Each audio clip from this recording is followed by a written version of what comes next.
In any business anywhere on the planet since the dawn of time, if you can get greater engagement from your customers, you learn more, you can sell them more, you understand the market better. It just creates a ton of opportunity. It boosts retention, boosts acquisition, all the things. So if we're thinking about great subscriptions as engagement opportunities, it does also kind of change how we're lensing them.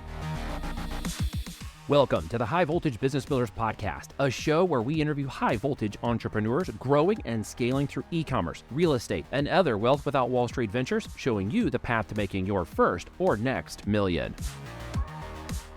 It's funny. You can be kind and funny. Let's be kind and funny. Folks, welcome back to the High Voltage Business Builders Podcast. So we're going to unpack some secrets and strategies today for scaling e-com companies, businesses, and brands. As you know, that's what we talk about a lot on here, although we have all kinds of guests. But this gentleman's making waves in the industry for subscription models and content development around that, how to build a sense of community. The guy who's, jokingly says he's funny, but he's not. No, I mean, he's actually really funny. He's a very interesting guy. So you guys are going to enjoy this convo today. Don't mistake him as somebody who's funny. I think that's what he told me a minute ago. I might have got this completely wrong, but we're here to talk about subscriptions, adding value to your DTC eCom channels. Welcome to the call, Matt. Thank you. No, I just meant it's really funny to say I'm not actually funny. I just remind people of someone that's funny. You just remind me of somebody that's funny.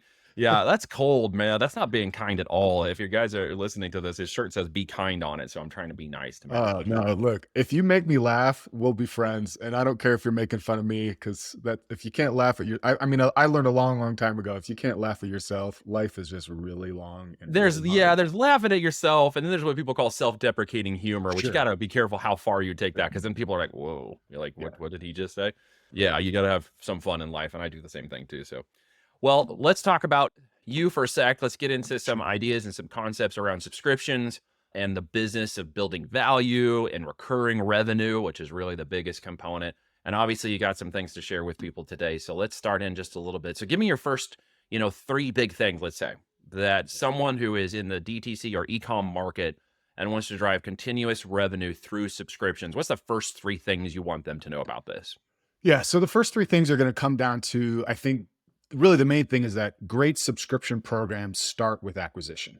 They're actually not a retention strategy at its core. Like retention is a part of that, but it starts with acquisition. So it comes down to acquiring the right type of customer. And that kind of dovetails into point number 2, which is understanding the value that your product actually offers for customers over time, as well as any problems or benefits that they're seeking from that product. Now, that might seem really, really simple. And I know we hear that a lot in DTC, value, your customer kind of thing.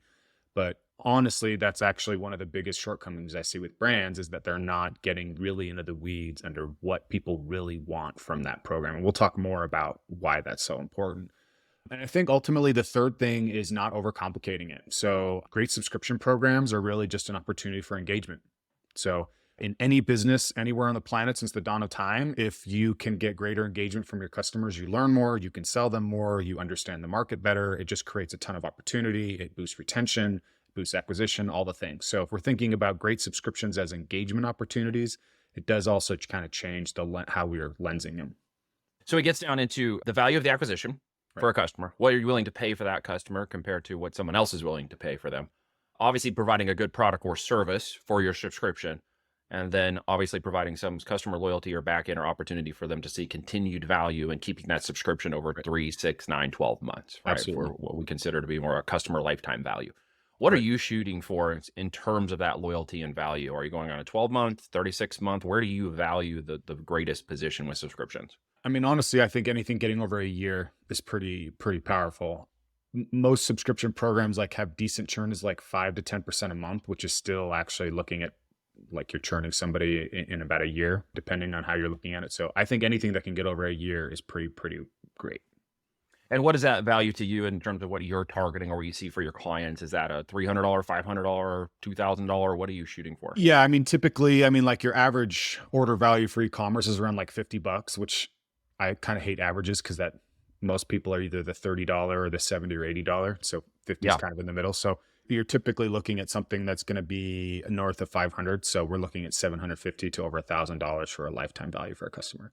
And that's if you aren't very good at upsell. So if somebody's an average order value of $50, Yep. You should be at month 3 or month 4 is when you should start looking at how you can turn that $50 into a $100 a month purchase.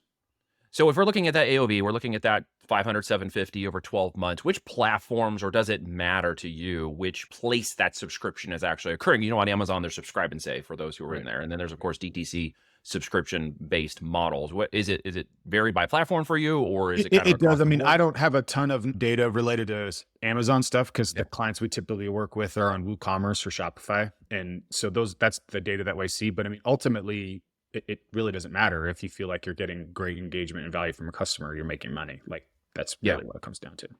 I try to track it in terms of what Amazon tells me for that channel, just from my perspective for a second, is that, you know, for those who might be listening on the Amazon channel side, the subscriptions and subscribe and save opportunity for your products, if you're obviously targeting products of good value that have subscription capabilities, not a one time a year purchase, but something that might be bought every month or, you know, 2 times a year, is to go after Amazon's target, which is literally a Prime member with $1,000 a year and spend, because that's where Prime is. Unbelievable, right? Like, I think that's fascinating that they can do that. They know that. It's, of course, their model to do that. So we want to get involved in that. Now, how do you do that? If you sell a $100 product and you have a subscription that may be $50 a month, well, you got to do the math, right? Right. You got to be able to target that acquisition.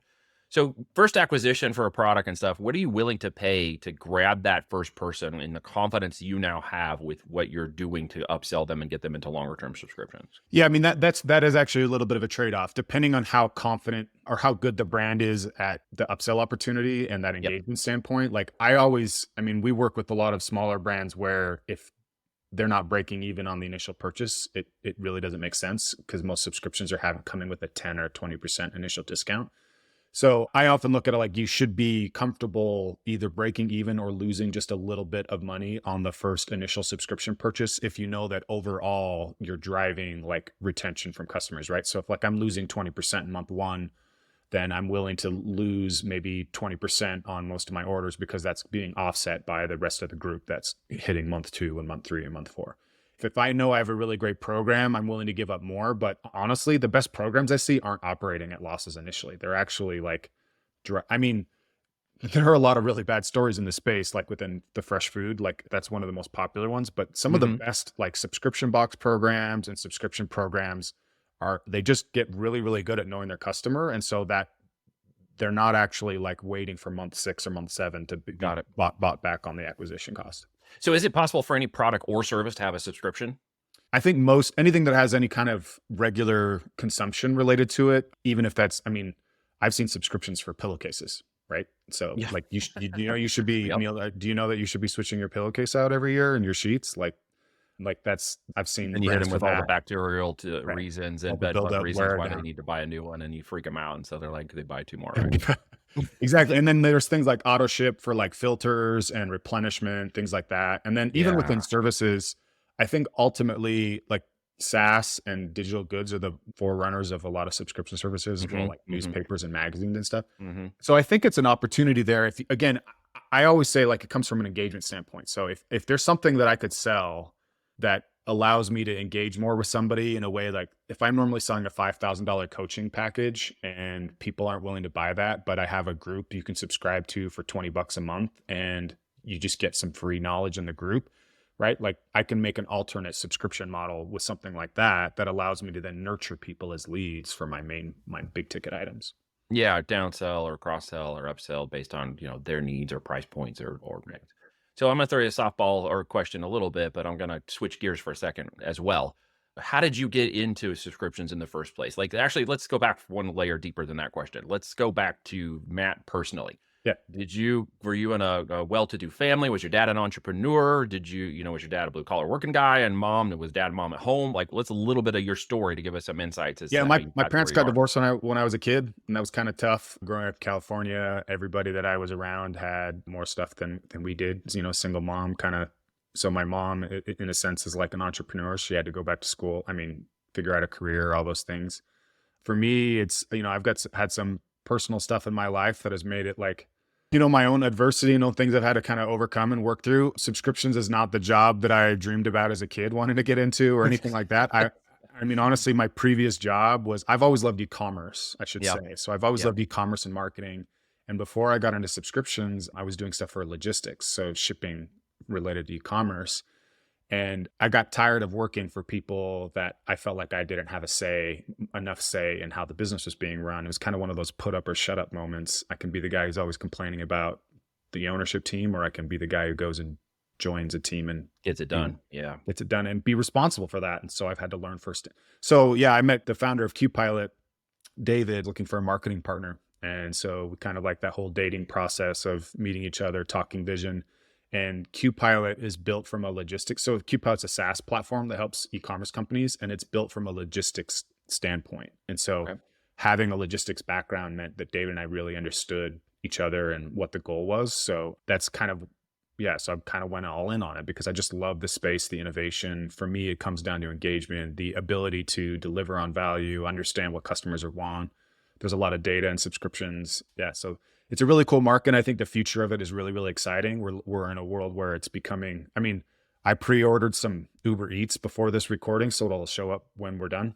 And I Nice. think that the future subscriptions are going to be that same Yeah. thing where you're going to Yeah. have more control over, you can time your Yes. deliveries when you're going to want to get them instead of just being like, you get it when you Yeah. get it kind of It's thing. So, advancing, no yeah. doubt about it.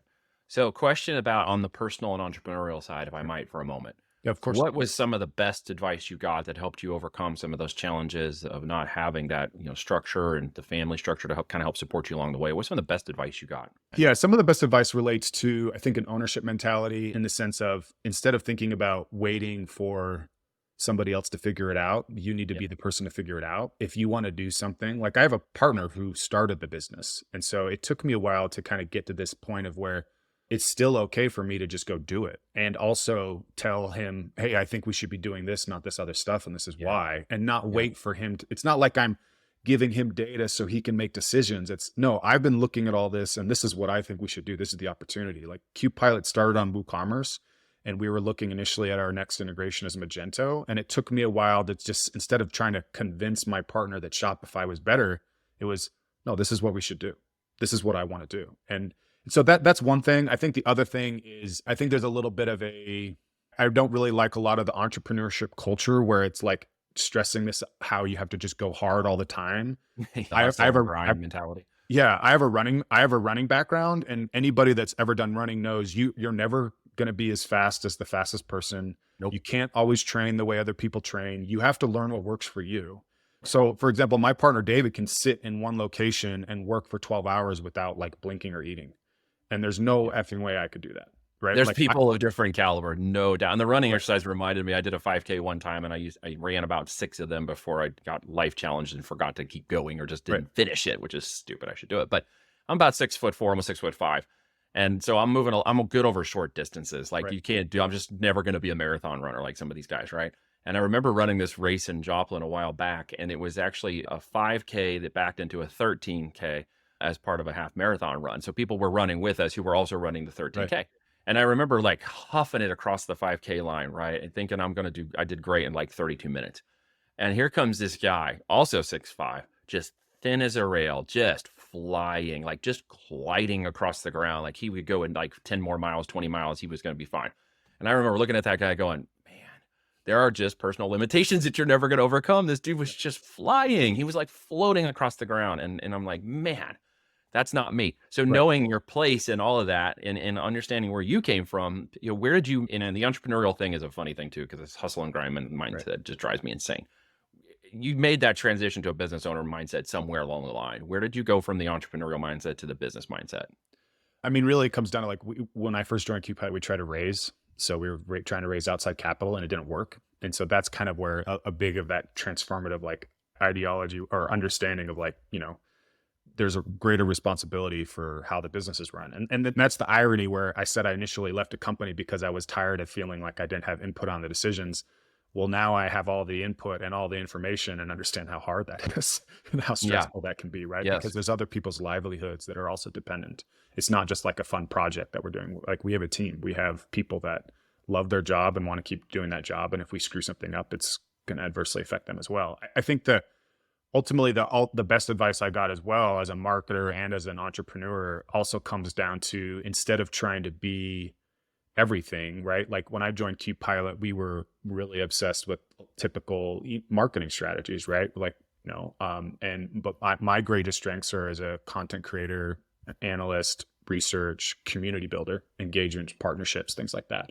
So we kind of took a step back at one point and decided, because it's also what happens is that's what's energizing to me. It's not just Hmm. what I'm good at, but it's what like makes me excited to do my job is talking to you, talking to brands, helping them figure things out. And so when we focus on that as a marketing channel, maybe it's not the fastest way to grow. I don't know if there's other better ways we could be managing the growth of our company, maybe, but these ways work. They work well for me, work well for my partner, and they're also what makes me excited and what I love about my job. So I think Yeah. that's some great advice is find what you're passionate about and go in on that. So what was the worst advice on the other side of that coin? What have you heard or something someone Yeah, told you the or bet on like you're just like, yourself, the bet on yourself thing was when I first, and I say bet on yourself, meaning this idea that we take more risks than what are necessary. So okay, like I was like transitioning from another job. I joined this company to take less money. And then, I got this nice apartment that I couldn't afford because of that, because I thought, hey, I'm just going to hustle and just make more money. And well, what ended up happening is I ran into debt because it took me longer to figure things out than I thought. So right. I think the bad advice is, yeah, the bet on yourself in the sense of like you're going to take on more risk than maybe what is not necessary. The idea that you could, I really identify with people that are doing side hustles and things like that because you're working the safe job while you're exploring other opportunities. But there is a tipping point when you need to walk away from the comfortability and go all in on the idea. Just make sure you've got all your ducks in a row when that happens so that you don't run out of food or you can keep the lights on and things like that.